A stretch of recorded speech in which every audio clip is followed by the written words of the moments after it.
देखिए, बहुत दुर्भाग्यपूर्ण है कि हमारे कांग्रेस के साथी उनके जो विचार हैं वो सत्य और असत्य के बीच में हिचकोले खा रहे हैं। ये बहुत स्पष्ट हो गया कि इनके ही पेट में दर्द है और बंटवारे की बात और बंटवारे की राजनीति। अरे क्या हमारे यहाँ आटे में कोई पेशाब नहीं कर सकता? क्या हमारे यहाँ आटे में कोई नहीं थूक सकता? आप ये कैसे कह सकते हो? कहने से पहले सोच लिया होता आपने। तत्वों को हमारे यहाँ कोई हमारे खाने को दूषित, स्वदेश जी उन्होंने आपको बीच में टोका नहीं। संवैधानिक स्वदेश जी उन्होंने बीच में आपको इन्वाइट नहीं किया। आदत है ऐसे खराब करने की, डायरेक्ट थप्पड़ आरोप लगा रही है। मैं समझता हूँ आप एक बार सोच लेती। शर्मा जी, कुक तो हमारे घर में भी होगा। खराब मत करिए, आप शांत रहिए, आपको जब मौका दिया जाए तब आप बोलिए। डिबेट खराब नहीं कर रहा हूँ, लेकिन आपने डायरेक्ट थप्पड़ आरोप लगाया। जैसे कुक हमारे यहाँ नहीं हो सकता। स्वदेश जी, स्वदेश जी आप म्यूट कर दीजिए। आपके पास मैं आऊंगी काउंटर के लिए। लेट अस स्पीक फर्स्ट ना। देखिए, जब अगर हमारे खाने के तत्वों में, हमारे खाने में अवांछित तत्वों का मिलावट होता है और उससे हमारी जान, हमारी सेहत, हमारी सांप्रदायिक भावनाओं को ठेस पहुंचता है, तो उस पर कानून लाना उचित होगा, गलत नहीं है। हम कहीं भी किसी धर्म या संप्रदाय के बीच में भेद नहीं खड़ा कर रहे, परंतु हम जो दोषी हैं, जिन्होंने गलती किए हैं, उनको कानून की व्यवस्था के अंतर्गत उनके ऊपर कार्रवाई हो रही है। और ये कार्रवाई इसलिए हो रही है ताकि किसी को भी अपने कार्य में पहचान छुपाने की जरूरत ना पड़े, किसी को भी अनावश्यक कृत्य करने की भी सोच ना हो, और खाने की पवित्रता वो मेंटेन्ड रहे।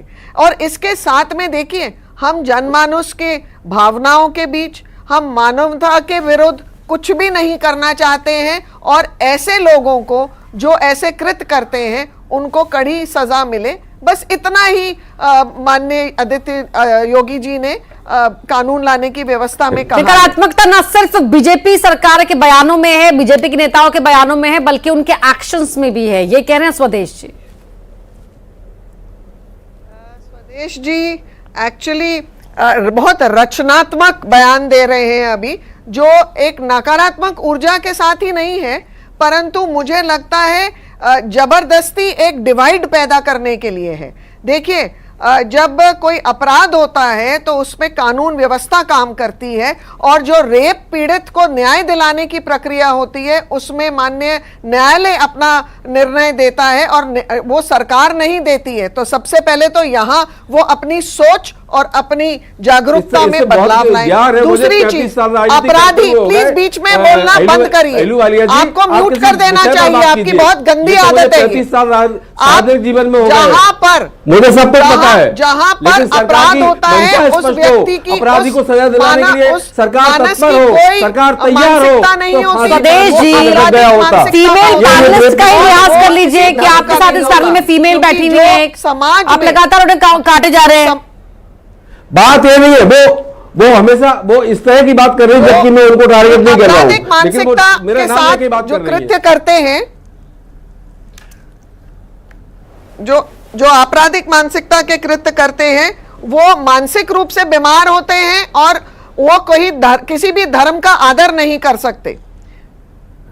ये बहुत स्पष्ट है बात। और यदि हमें कानून व्यवस्था के अंतर्गत कोई नियम लाने पड़ते हैं जिससे व्यवहार अच्छे हो, जिससे संचालन अच्छा हो, तो उसमें क्या बुराई है? जी ठीक है जी, अब बोलिए, अब आपकी टर्न है। देखिए, सच बात कह रहा हूं मैं कि जो व्यक्ति ऐसा करे उसके खिलाफ सख्त कार्रवाई होनी चाहिए। तो वो अकेली थूक से, पेशाब से नहीं है जो मध्य प्रदेश में आज घट रहा है। आप देखिए, युवा नशे में कितना डूब रहा है, इंटरनेशनल करेक्शन हो गए। राजधानी में नाक के नीचे फैक्ट्री निकलती है 1800 करोड़ की, और मुख्यमंत्री को पता नहीं है। पूरे देश में नशे की सामग्री फैलाई जाती है, इंटरनेशनल करेक्शन है, सरकार को पता नहीं है। दूसरे राज्य की पुलिस आकर छापा डालती है, वो उजागर करती है कि व्यक्ति कर रही है। यही नहीं, गाँव में चल रही है। आने वाली पीढ़ी को बर्बाद करने की दिशा में जो सरकार काम कर रही है, वो सरकार ये कैसे कह सकती है कि हम समाज को, हमारी पवित्रता को जिंदा रख सकेंगे या सुरक्षित रख सकेंगे? हाँ वाणी जी, ऐसा क्यों है कि जहां बड़ा अपराध होता है वहां कांग्रेस के तार जुड़े हुए होते हैं। दिल्ली में 5,000 करोड़ के ड्रग्स का जब्त हुए तो वहां भी इनके मीडिया के व्यक्ति का मंत्री देवरा जी के तार जुड़े, मध्य प्रदेश में जो है वो पाटीदार आप ही के पूर्व विधायक का रिश्तेदार है। तो ऐसा क्यों होता है कि अपराधियों के तार कांग्रेसियों से जुड़े होते हैं?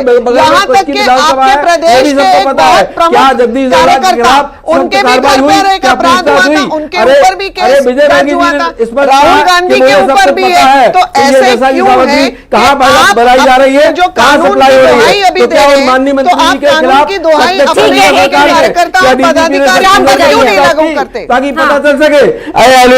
ऐसा नहीं जी, ठीक है, ठीक।